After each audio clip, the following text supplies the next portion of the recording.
Welcome to our old house, old apartment. What's up? Hi everyone.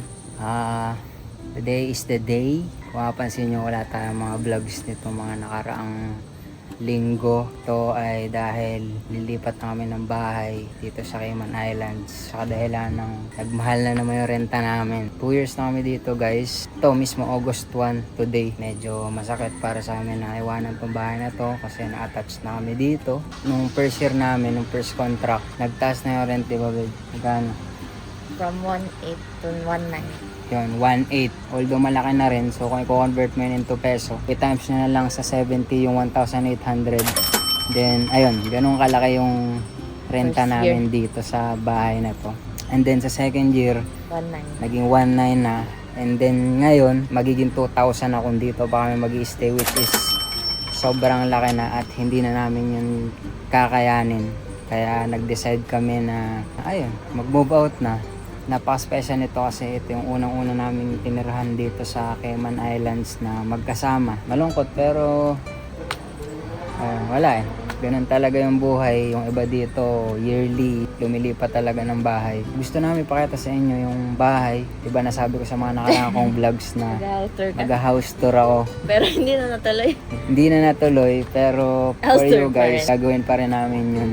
Ito ang itsura ng 2,000. Ito yung itsura ng 2,000 worth na rent ngayon 2026 dito sa Cayman Islands. Isa tong apartment at nandito to mismo sa Georgetown. 5 minutes from office. 5 minutes from all of the mahalagang establishments like hospitals, yung government, schools. Church. Napakalapit lang lahat. Yung Medyo lilipatan mas malayo. namin, mas mura pero medyo mas malayo. At saka walang washer dryer which is napakahalaga sa amin. Meron namang laundry room dun sa titirahan namin. Ang mahalaga ay mas makasave. Pero safe kami dito sa bahay na to guys. Nag-enjoy din kami. Dito kami nag-celebrate ng Pasko, New Year. Dito na rin kami kinasal. Ayun, mag-house tour tayo ngayong araw. Pakita namin sa inyo. So, isang buong building to. At merong 1, 2, 3, 4, 5, 6 units. At ayun, merong parking lot dito. Good only for tenants. 8 slots yan. Ito na yung mismong bahay namin. So medyo nakakalungkot din kasi dito namin nilibing yung una naming pet, si Squishy. Si Squishy, yung betta fish namin. Gusto ko sana hukain tapos dalhin din sa kabila pero Respect na lang kay Squishy. respect na lang sa... Yan, nagagalit na. Yan. Respect na lang kay Squishy. Ayan. Yan. Isa rin yan sa problema namin yung aeroplano. Medyo daanan talaga as in dito sa taas. Malapit lang din to sa airport eh. So ayan na nga. Unit 3. Actually wala na kami ditong gamit. Kasi nga paalis na kami. Naglalaban na lang kami. Pero lahat ng gamit na ilipat na namin kagabi pa. Siguro mga nakatatlo kaming balik. Grabe, ang dami namin gamit. Malaki kasi itong bahay na to kaya siguro hindi namin naramdaman din na dumadami na yung mga kaya no choice kami this time. Kailangan namin mag-dispose ng mga bagay-bagay. Para formal lang. Lock muna natin. So, buksan natin guys. Meron pa tayong nilalaban sa loob. Pero mamaya kukunin natin yun kasi meron pa tayong inspection mamaya hapon. Kasama yung List list manager. manager ng management itong apartment. May muta ka. Ha? May muta ka. Ayun na. Kanino pa ito yung sinasabi? Game. Game. So, yan. Welcome to our old house, old apartment. I-house tour namin kayo. Alright, so ayan. Pagpasok nyo, makikita nyo agad itong salas. Meron tayong TV. Ayan, meron tayong lamp. Napakaluwag nito guys, as in yung birthday ko nung D19, ilang kami dito, 12 ata, 10. Kasya kami lahat dito mga kaibigan namin. Tapos ito, meron ditong mini storage room. Nandito na rin yung ng aircon. I don't know anong tawag dito. May operating unit ng aircon. Ito na. Tapos yan, mini storage room. Water heater. At saka sa water heater pala. Yan, nandito rin. Proceed tayo. Dito naman sa right side, lock lang natin. Ito yung dining area. Meron tayong table. at mga upuan. Guys, ulitin ko ito ay worth 1.8 nung una namin lipat. Nung una namin lipat, 1,800 ito. Pero ngayon, magkano na? 146,000 na ata. Basta ano na, almost 2K kaya na bahala mag-convert guys. Kasi ano na tayo mga bintana dyan, malalaking bintana. At kung titingnan nyo sa labas, meron yung mga window shutter. Kasi dito sa Cayman medyo madalas yung hurricane. So far naman, simula nang dumating ako dito, wala pa namang major hurricane. Yung na huwag na magkaroon. Pero, ayun, papakita ko sa inyo mamaya yung labas, yung mga window shutter doon sa labas. Tapos ano na, buksan ko na rin pala. Meron tayong fire extinguisher. At ito na, ang aming pinaka-favorite na part, ang aming kitchen area. Meron tayong ref. Meron tayong kitchen sink dito. Ito, meron kaming dinatnan na ganito dito pero pinalitan namin. Hindi mo mas maganda to, so iiwan na namin ito dito. Meron kaming kalan, 4 yan. Parang naiiyak ako.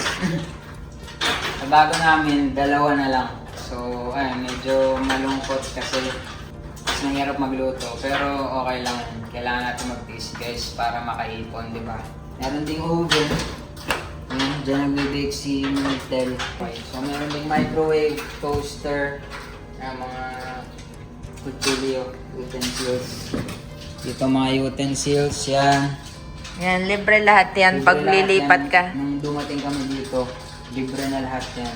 Ayan, ito naman yung mga kaldero, kawali, Libre din yan. libre din. Bukod doon, meron pa tayo dito mga cabinets, ayan. Mga plateheads natin nandyan. Baso, mga tasa. Meron pa tayo mga cabinets dito sa taas. Siyempre, yung ref natin. Ay! May mga laman pa yan. Alam mo pa pala to. Mga cheese kasi ito kaya hindi pwede agad na itanggal sa ref. El Parang Paborito. Paborito ko yung saka yung salami. Hindi naman itong washing machine.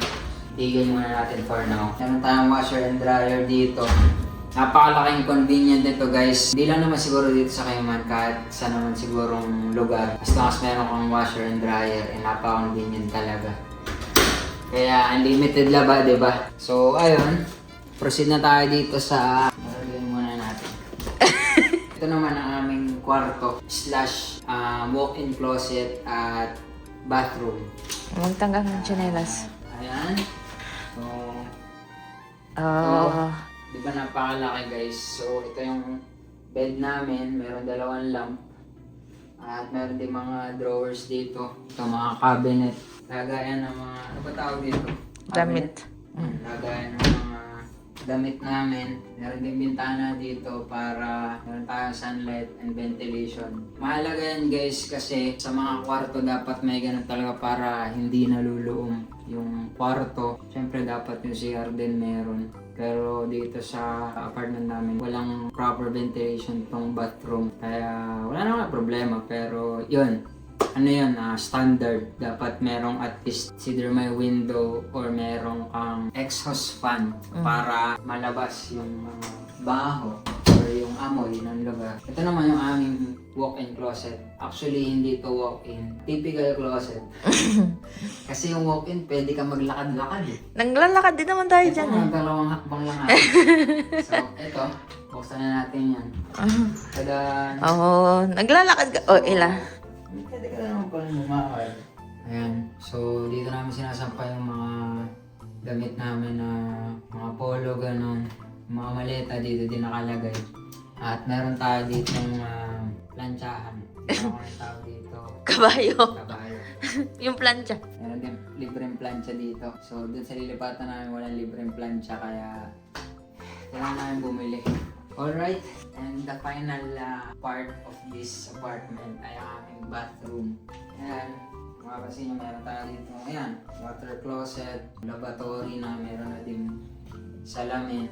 Ayan, mga panlinis. At syempre meron tayong bathtub. Hindi lahat ng bahay merong bathtub. Pero karamihan dito sa Cayman, lahat ng apartment halos may bathtub talaga. Siguro standard yun.